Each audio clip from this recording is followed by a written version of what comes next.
Metallic epoxy floors are fun. In this video, we're going to show you how to prep your floor from start to finish.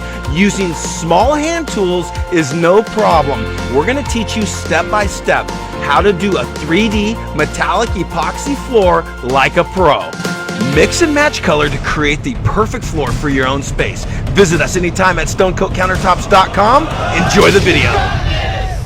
Remember, when you subscribe to our channel, click on the red subscribe button and be sure to ring the bell so you get notified every time we have a new video. Thanks again. Okay guys, one of the first steps for preparing a concrete floor for metallic 3D epoxy is simple. We're going to clean out the cracks and crevices and the control joints using a diamond blade on our angle grinder. What I like to do is simply tape my hose to my vacuum using Gorilla Tape so it doesn't come loose, and then I like to join my cords. Everything stays tidy and it makes the project go a little bit smoother. Okay, I want to show you what we're going to clean out. This is a control joint and it's been filled with just some seam fill and it's really hit and miss where it's stayed in. We're going to remove that. You can also see this hairline crack going right down the slab here. We're going to open that up bigger with the diamond blade, and then we'll fill that so it doesn't ghost through the epoxy. We're also going to take our razor knife and we're going to score the wall just above this baseboard. The reason we do that is so we don't pull the face paper if any of the caulking or glue is still attached at the top here where this base trim meets the wall. Okay, I'll do that around the perimeter and we'll get everything set up.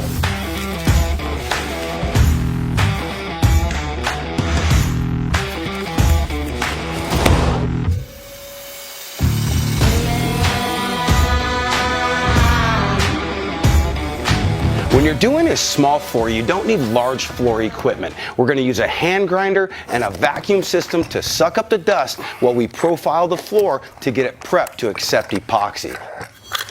There we go. Holy cow. We've initially cleaned up this floor. We've chased all of the cracks and control joints with our diamond grinder. Now we're going to profile the entire floor with our diamond cup wheel by hand. It shouldn't take that long because it's a small space. After that, we'll clean up all the concrete dust and we'll be ready for the next step.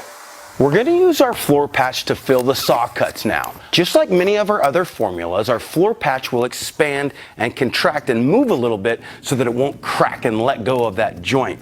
Also, what I like about mixing this is when it's a uniform color, you know you've gotten your mix nice and thorough. Let's go ahead and over butter those joints right now, let them set up, and we'll be prepared for tomorrow. I like to leave the excess floor patch on my sacrificial board so that I can know when it's actually cured by touching this and not my control joints. What we're going to do now is take our 50 grit metal sanding disc and we'll feather out any high points and humps and bumps and get our floor nice and flat. This will prep us for our prime coat on our 3D metallic epoxy floor.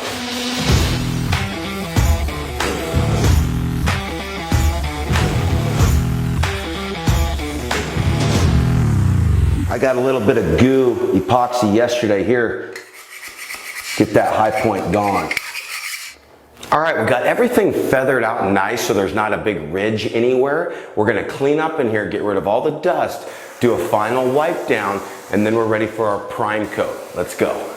It's always a good idea to check for excess moisture in your slab trying to escape. By putting the plastic down and letting 24 hours pass, we're going to see if there's excess moisture trapped between the plastic and our raw slab to ensure that we have an excellent bond between the epoxy and the concrete floor. It's really important to use the proper roller cover when doing your epoxy floor. This is the brand that we love because it doesn't leave fibers into our epoxy. This works excellent. Everything that we're using in this video will link in the description. It can also be found on our website under our flooring tutorials. Visit us anytime at StoneCoatCountertops.com. Hey guys, great news. We've done the hard work for you. We have printable, step-by-step instructions so you remember every pro tip in this entire video. Just go to the card, follow the arrow, and check it out anytime at StoneCoatCountertops.com. We have an optional flooring top coat. It's called our Easy Top Coat. It's made for your epoxy floor, and the video's coming soon to show you how simple it is to apply by hand. Make sure you subscribe and ring the bell so you get notified every time we have a new video. Thanks again. Spike shoes are always an option when doing epoxy flooring. When you're doing a small job, you can always work your way out of the room towards the doorway and avoid the need for spike shoes. But to have them on hand is always a bonus. Wherever you're going to place your tools to rest for the end of the day, you want a landing pad. So we're going to put a piece of OSB as our sacrificial floor where we'll leave our spike shoes or our roller skins or anything of that nature, so we don't track epoxy into the rest of the job site that we don't want it to be. Okay, what we're going to do is measure this space so we can figure out how much epoxy we're going to use for this size floor. It's always good to err on the side of caution, and if you add a little bit, you're going to be safe when you calculate your final measurements. Each of our kits will do about 100 square feet. That includes the prime coat as well as the top coat and all the metallic necessary to complete that project. So for 144.5 square feet, we're going to need about 1.5 kits. So I'll use 2 kits and save the excess for a future project. That's dry as a bone, we're ready to proceed. We're gonna always add metallic additive to our floor epoxy. On this prime coat, I'm gonna add black. And then on the top coat, I'm gonna add a combination of deep silver and white. I think this is gonna give us a beautiful looking floor, very deep and 3-dimensional. Keep in mind, I'm only mixing enough right now to do our edges. After that, I'll mix enough to do the rest of the field. Our floor epoxy is a 2-to-1 ratio. It's also a thinner viscosity, so it goes a long way on the floor. So keep that in mind. In this case, I'll do part A and then part B at a 2-to-1 ratio. Shake your metallics up before you unscrew the lid. This will break them up and make it disperse better into the epoxy. Doing a floor epoxy system is 2 coats. Your first coat is your prime coat. We're going to apply this at 300 square feet per gallon to trap the air and seal the slab. The second coat is at 100 square feet per gallon, and that's to give the beauty and the marbling and really allow those colors to mold and flow. All right, we're going to mix up enough for the field now. Let's do it. Our floor epoxy is much easier to mix than our countertop epoxy because the viscosity is much thinner. Keep that in mind, but mix it thoroughly. You want to break up and disperse those metallics really well. Before tomorrow, when we do our flood coat, we're actually going to add our metallics into part A. We're going to mix it very thoroughly into part A and let it rest overnight so that it really mixes and disperses and we don't get any tadpoles on our top coat of our floor. All right, it's time to roll the prime coat out. We got the perimeter all cut in. We got our metallic added to our first coat. We're just gonna roll it nice and tight and get even coverage so that we block any air from coming up through that slab into our final flood coat. I'm gonna work my way out of the room. I'm not putting my spiked shoes on. This is a small project. I don't need to come back and overwork the material, so I'm just gonna work my way backwards out towards the doorway. All right, that was smooth. We'll let that dry and we'll come back tomorrow and do our flood coat. It's a good practice to pre-mix all of your metallic powders into part A the day before you're gonna pour your actual floor. Pro tip, by mixing slow with a yardstick, we don't entrain a bunch of air into our floor epoxy. This gives us a better overall finish and a finer looking metallic floor. The thing that I like about these mixing containers is the 2-to-1 ratio. They have all the different ratios printed on the side.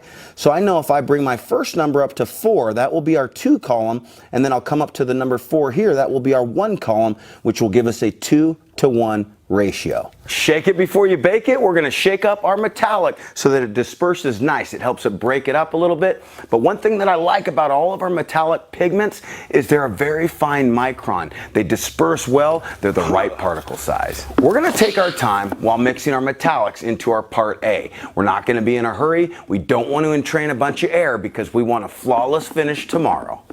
Mixing your floor epoxy is probably the most important aspect of the entire pour. Make sure it's done correctly, don't be in a hurry, and have somebody dedicated to that aspect if you're doing a large-scale project. Just have a mixer and you'll know that each batch is measured correctly. This is why I love metallic additives. That is gorgeous. Oh my goodness. Okay guys, it's been just under 24 hours. Our floor is set up, but because it hasn't been 24 hours or longer, we don't need to sand between coats. You can always sand and wipe with acetone or denatured alcohol to be safe, but I know that it's going to have a good adhesion because it hasn't surpassed that 24-hour mark. Okay, everything is dispersed beautifully. It's time to add the part B to activate our part A, and then we have about 45 minutes of working time to get our materials spread on the floor. Don't leave them in the bucket. Get it out on the floor so that you have plenty of working time.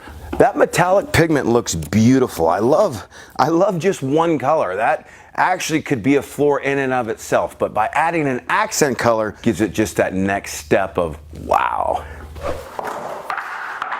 Okay, all I need is a magic trowel and a weenie roller to do the effect that I'm going to do with these two colors. Let's pour it out, squeegee it, back roll it together, and have a good time and see what we come up with.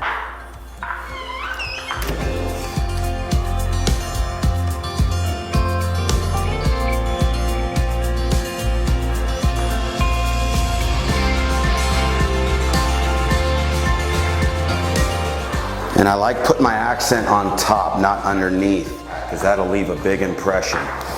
Awesome. All right, time to weenie roll this together, and we'll be all done with the floor. Let it set up.